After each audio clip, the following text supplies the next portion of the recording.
Bonjour tout le monde, j'espère que vous vous portez bien ainsi que vos proches en cette période difficile.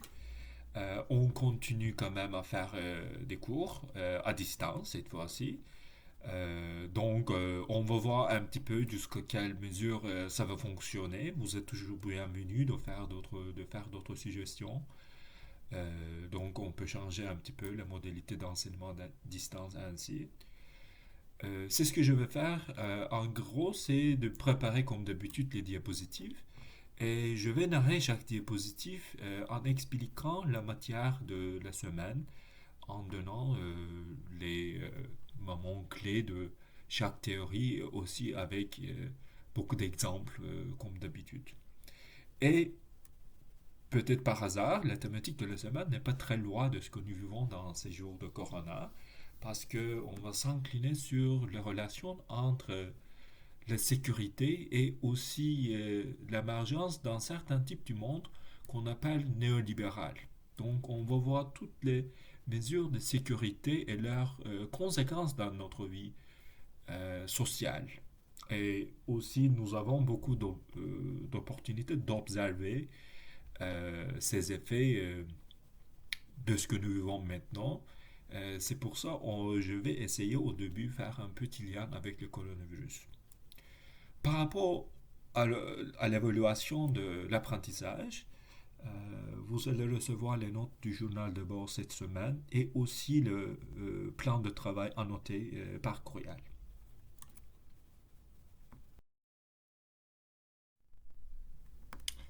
Comme d'habitude, il y a deux parties de la séance.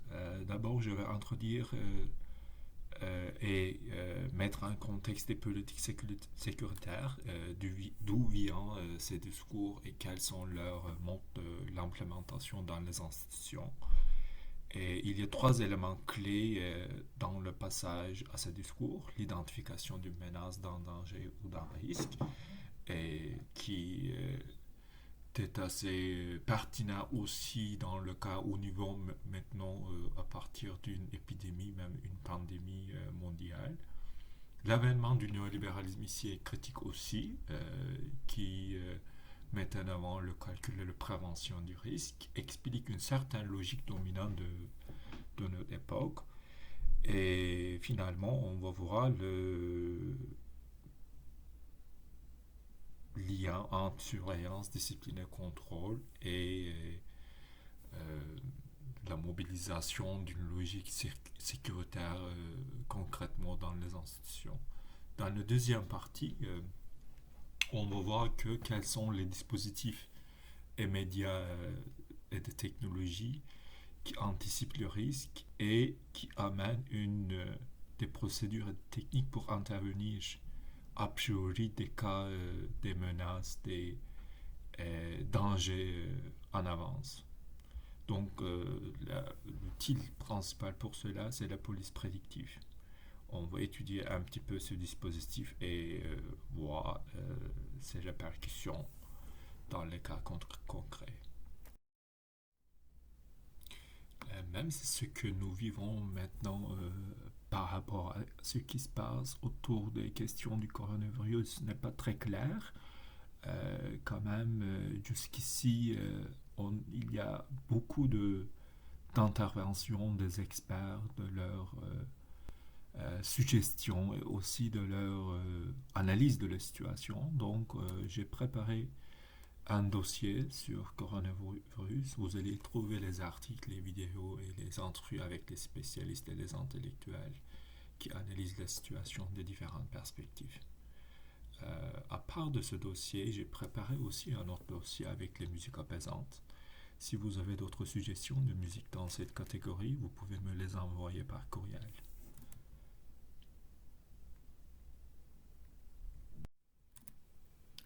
La problématique de cette semaine est portée principalement sur l'identification d'une menace, d'un danger et d'un risque.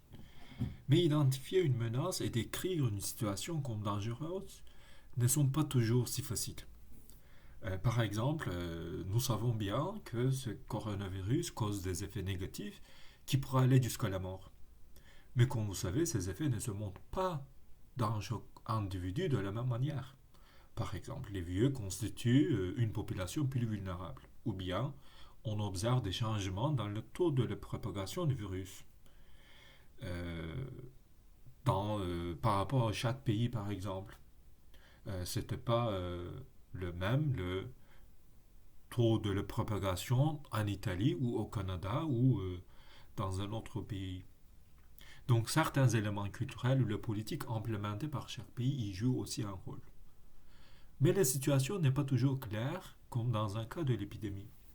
Il y a plusieurs exemples dans le cinéma où le personnage se trouve dans une situation incertaine qui crée l'inquiétude et qui amène aussi des ressemblances avec la vie réelle des gens concrets, on peut dire. C'est pour ça que le cinéma contient une certaine valeur, on peut toujours faire des comparaisons. Les plus connus de ce type de films sont ceux qui sont sur les aliens, ces créatures qui ne sont pas identifiables au début du film créent généralement une situation déstabilisante pendant le film, une ambiance de peur. Mais cette ambiance est accompagnée aussi par un effort d'éradiquer l'alien. J'ai choisi un exemple de film qui ne confond pas exactement cette description.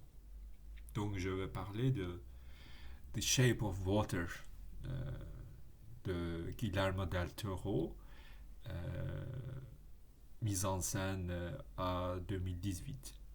Vous pouvez voir ici la bande-annonce du film. Donc le personnage principal du film, Elisa, travaille comme femme de ménage dans un laboratoire gouvernemental de Baltimore.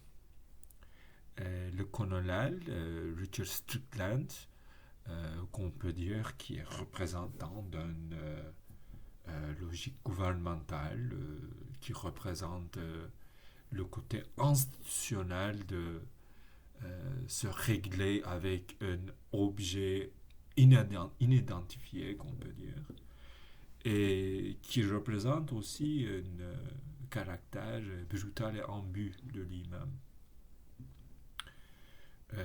Il vient de ramener d'Amérique du Sud un humanoïde amphibien qu'il a capturé dans une rivière où les Indiens le vénéraient comme un dieu. Un jour, l'amphibien se rebelle contre son tortionnaire et sectionne deux doigts du colonel. Chargé de nettoyer les traces de sang, Elisa est de tout de suite fascinée par l'amphibien, enchaîné dans un grand réservoir de salé.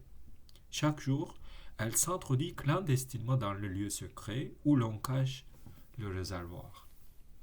Elle finit rapidement par établir le contact avec l'amphibien et sympathise bientôt avec lui. Donc on voit ici deux types de comportements opposés, mais quand même façonnés initialement par un sentiment de choc. Le choc fait sortir les individus de leur ordinaire, déclenche et mobilise des capacités affectives, intellectuelles, institutionnelles.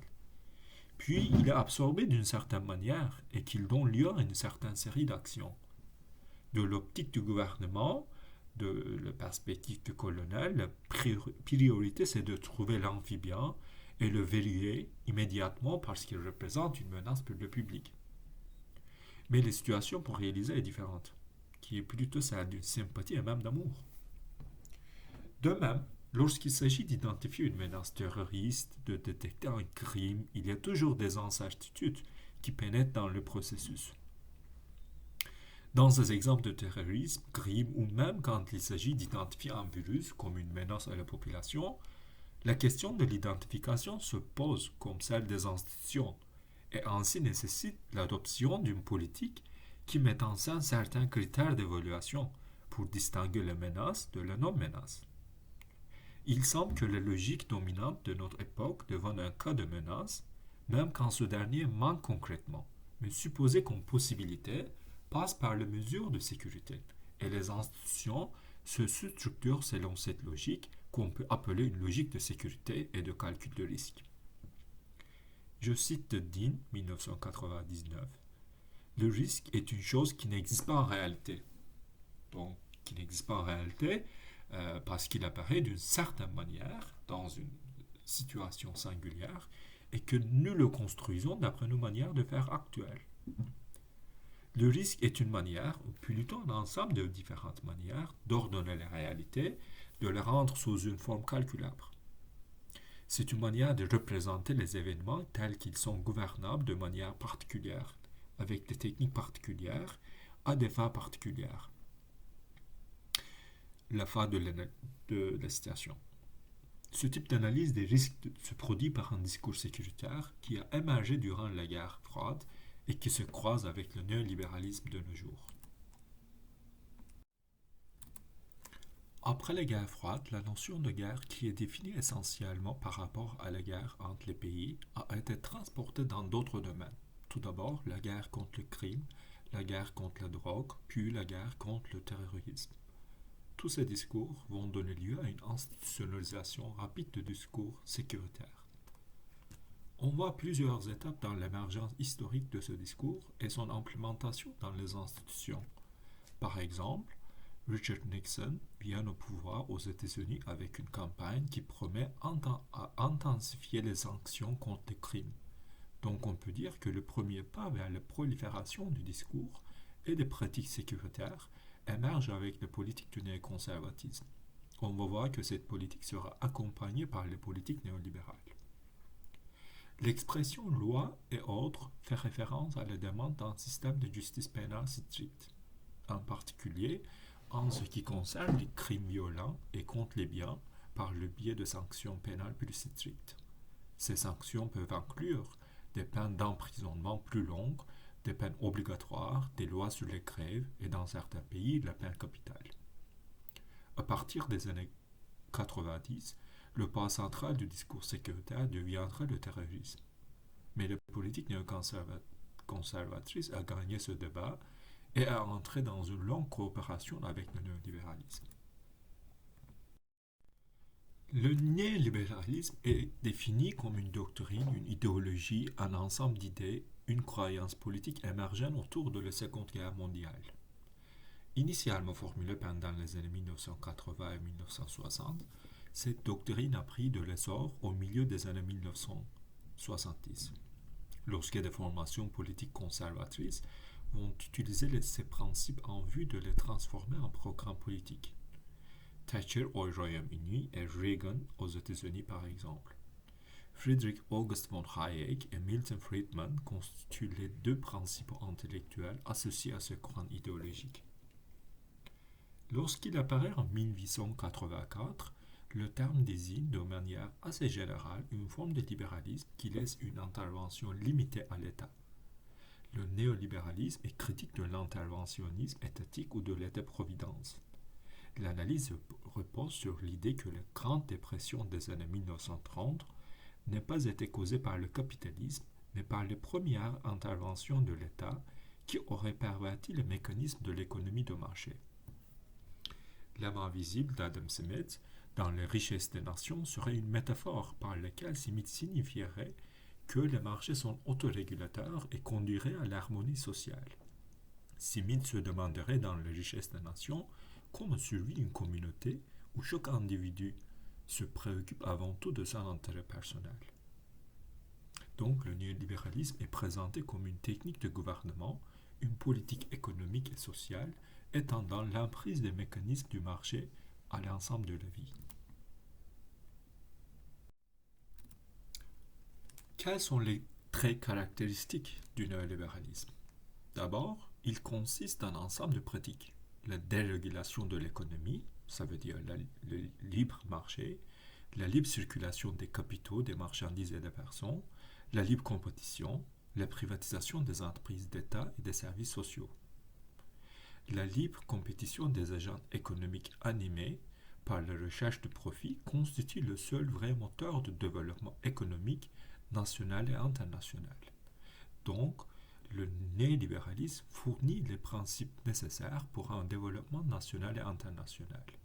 Il devient seul point de référence dans le développement des pays. Les politiques économiques néolibérales se diffusent dans chaque cas du monde à travers les institutions mondiales comme le Fonds monétaire international. Et avec cette prolifération, il amène des pratiques urgentistes dans un contexte construit comme un contexte de crise.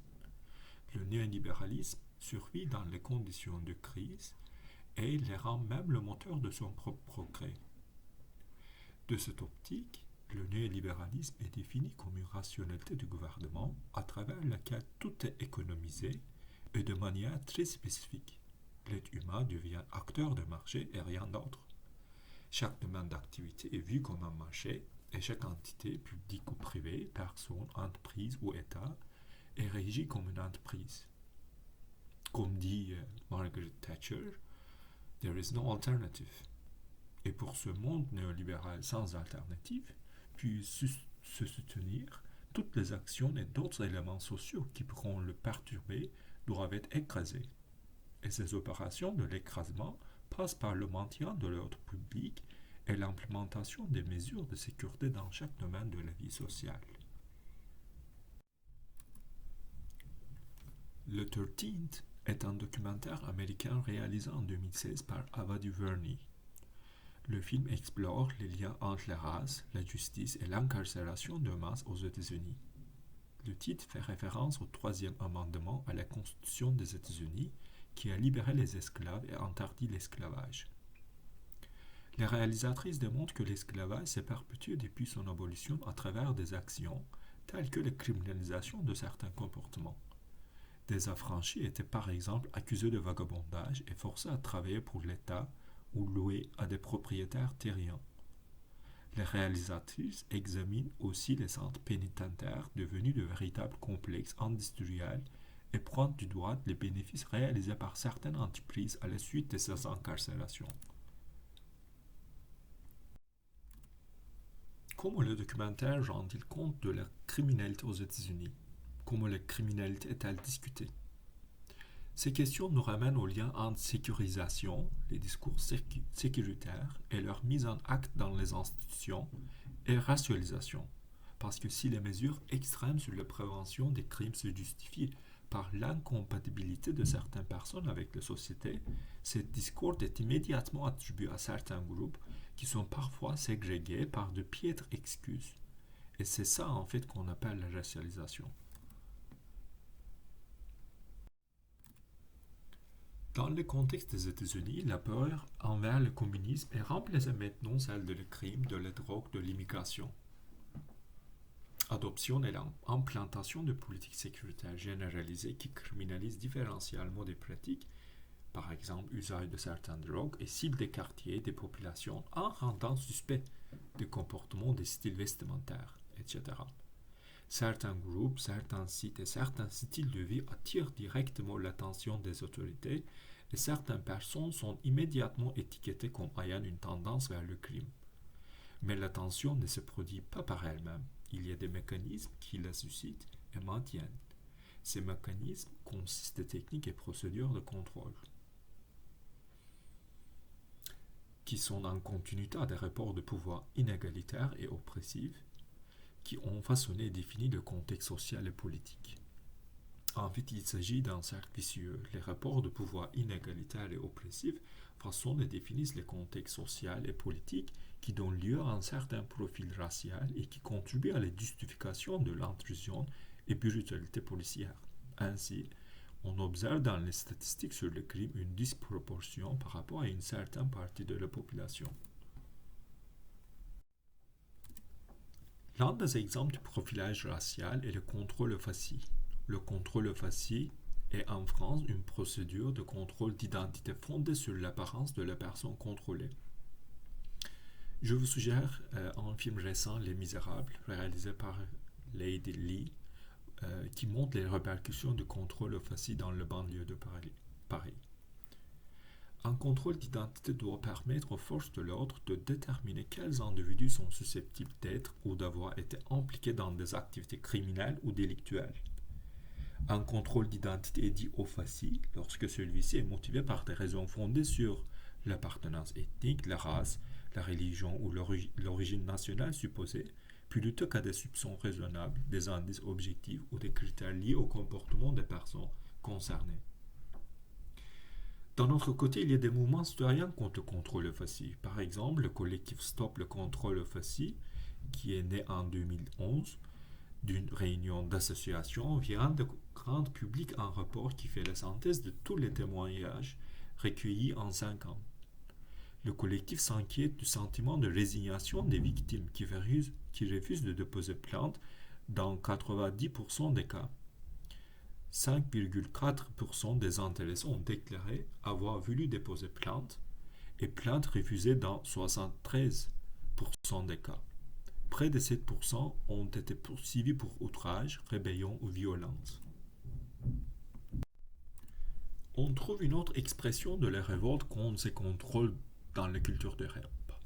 Les rappeurs mettent en valeur des propos et des attitudes semble-t-il transgressives, mise en scène de transgression à des règles, des valeurs et des normes. Par exemple, Tupac Shakur dit que je n'ai pas créé la violence aux États-Unis. Je n'ai pas inventé la vie criminelle, je l'ai diagnostiquée.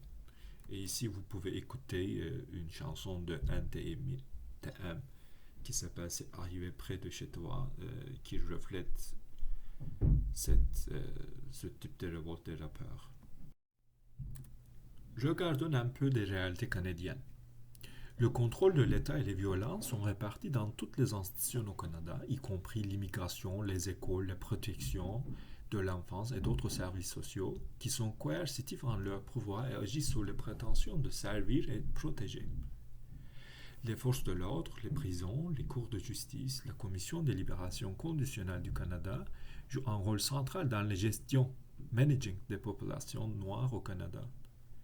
Des pratiques de surveillance invasives qui rendent difficile de l'existence dans l'espace public. Arrestation, interrogation, brutalité policière, condamnation, incarcération, absence de libération conditionnelle. Et un autre aspect qui est des surveillances racialisées au Canada.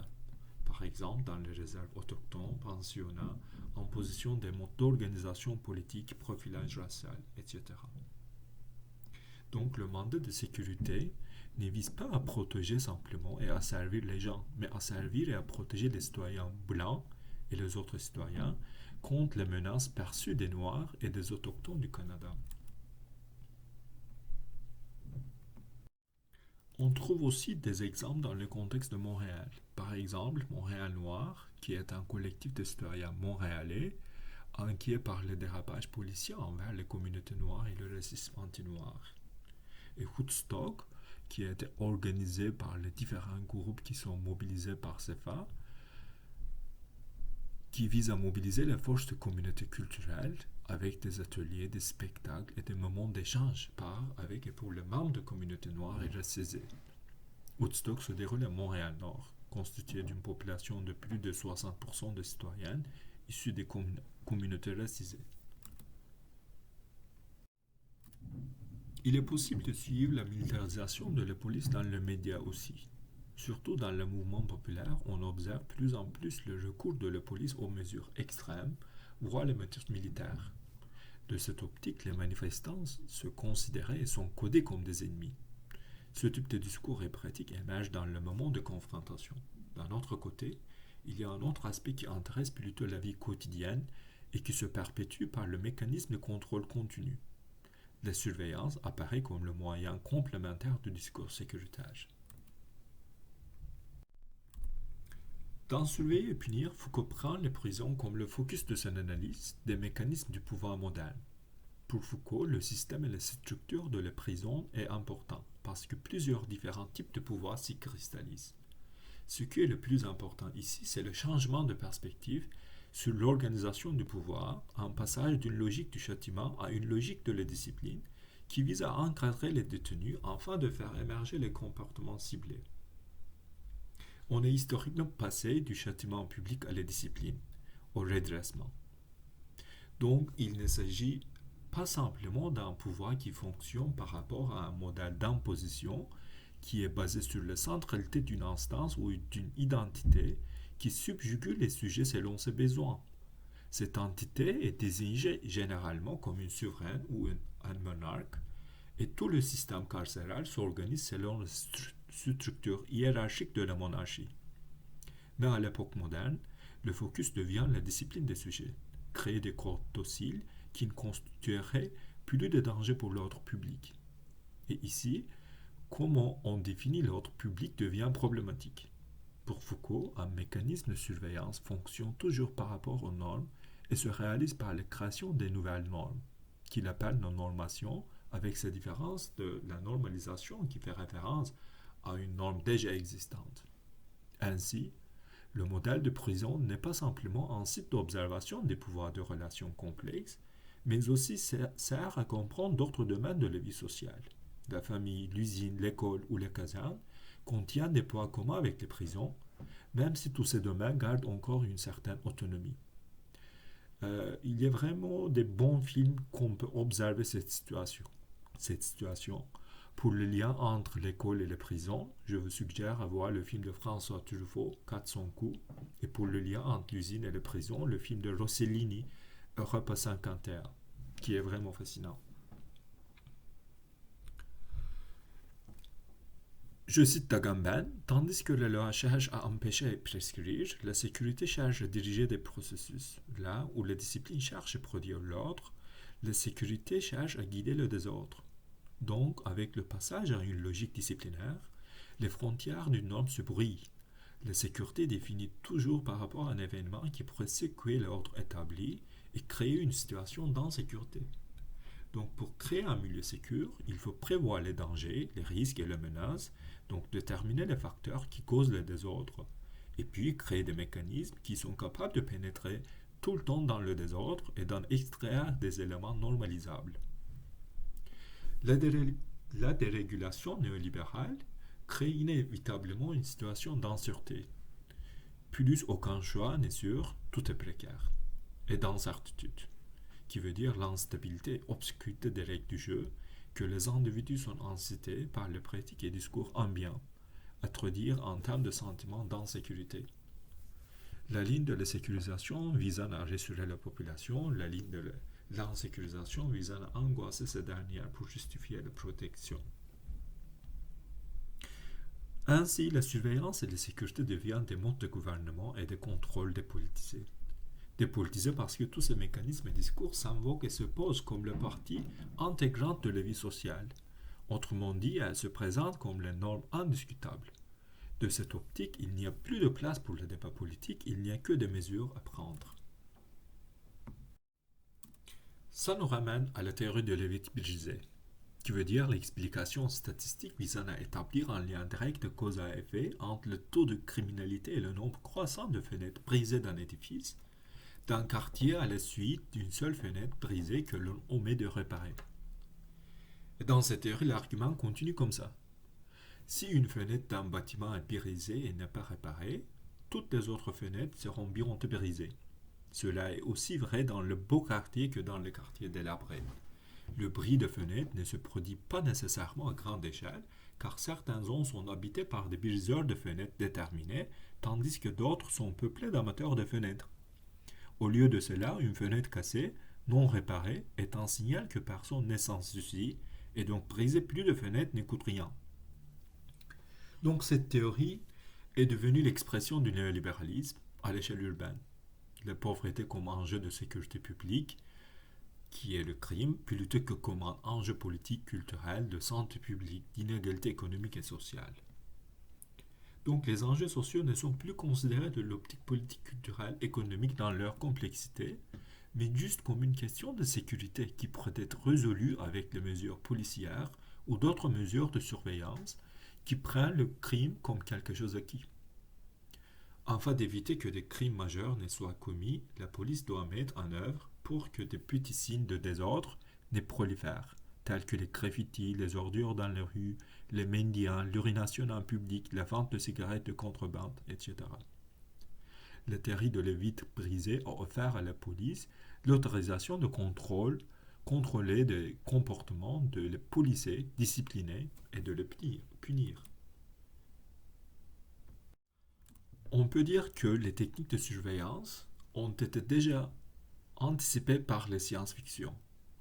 Minority Report est un film de science-fiction américain réalisé par Steven Spielberg, sorti sur les écrans en 2002, et adapté par une nouvelle de Philip K. Dick.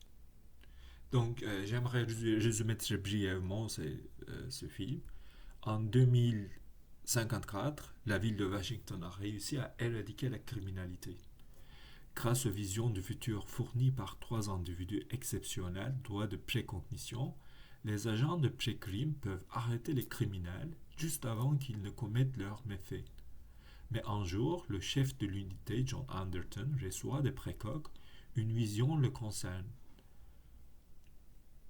Dans moins de 36 heures, il aura assassiné un homme qu'il ne connaît pas encore et pour une raison qu'il ignore. Donc, est-ce qu'il faut se confier à cette prévision ou que la réalité va se dérouler autrement? Le film pose des questions sur le libre arbitre, la fiabilité des technologies de surveillance et la complexité des interactions sociales. Mais on peut dire que ce type de systèmes sont déjà devenus notre réalité. Les techniques de la police prédictive fonctionnent selon une logique similaire. La police prédictive est un modèle de maintien de l'ordre, policing, inspiré de la théorie de Levitt-Brisé, et aussi un produit des modèles de prévision statistique des crimes. Grâce à la police prédictive, par l'usage des formules mathématiques, des algorithmes, les scientifiques établissent des cartes de la délinquance future et ensuite une estimation est produite sur les prochains crimes et délits. La police cible les zones où devraient avoir lieu les délits de la journée. La police parvient à stopper des séries de cambriolages en prévoyant où aura lieu le prochain délit. Mais ces nouvelles technologies ne font pas l'unanimité. Certaines polices remettent en question leur efficacité. Des défenseurs de droits humains redoutent aussi un préjudice racial, la stigmatisation de certains quartiers et communautés. Pour comprendre les enjeux de la police prédictive, Tom présent a préparé une diffusion sur le sujet qui montre que la police de demain est peut-être déjà à l'œuvre aujourd'hui. Un autre exemple est du monde de la biologie et des arts biologiques. Dans Stranger Visions, Heather Dewey Hagborg recueille des poils, de la gomme à mâcher et des mégots de cigarettes dans les rues, les toilettes publiques et les salles d'attente de New York. Elle en extrait l'ADN et l'analyse pour générer pour calcul des portraits en couleur imprimés en 3D, représentant ce à quoi ces personnes pourraient ressembler sur la base de recherche génomique. Travaillant avec les traces laissées par des inconnus, le projet attire l'attention sur le développement de la technologie de phénotypage de l'ADN médico-légal, le potentiel d'une culture de surveillance biologique et l'impulsion vers le déterminisme génétique. Donc, au lieu de faire une simple critique de ce dispositif de police prédictive, on peut en tirer quelques conclusions. D'abord, l'enregistrement massif et systématique de données, le data mining et le profilage sont les instruments d'une transformation des rationalités, stratégies et tactiques de gouvernement. Donc, les outils de prédiction reposent sur l'intensification du phénomène contemporain d'enregistrement systématique et de digitalisation de la vie même, à laquelle concourent les institutions publiques et privées, mais aussi les individus eux-mêmes. Deuxièmement, les dispositifs technologiques sont capables d'interpréter eux-mêmes les données qu'ils enregistrent en fonction de critères de normalité ou d'anormalité, de désirabilité ou d'indésirabilité, d'intérêt ou d'indifférence. Le fonctionnement du système s'appuie sur une série de dispositifs technologiques de détection, de classification et d'évaluation anticipatifs des comportements humains. Finalement, ce nouveau mode de gouvernement se présente à la fois comme un ensemble d'interfaces cognitives et comme moyen de prédire, de prévenir et d'orienter certains comportements humains. Ce faisant, ces dispositifs font échapper le savoir-pouvoir qu'ils produisent à la fois aux tests de la validité scientifique et aux épreuves de la légitimité démocratique. J'ai mis ici quelques questions critiques aussi sur la police prédictive. Ces questions n'ont pas de réponse simple, mais nous invitent à réfléchir sur le paradigme de sécurité dans un monde néolibéral et l'usage des dispositifs technologiques vers ces fins. Si vous avez des questions ou des commentaires, n'hésitez pas à les partager dans le forum de discussion sur Studium ou en envoyant un courriel. Je vous souhaite une bonne isolation. Au revoir dans la dernière séance de la session. Et n'oubliez pas d'écouter quelques musiques apaisantes. Bonne journée.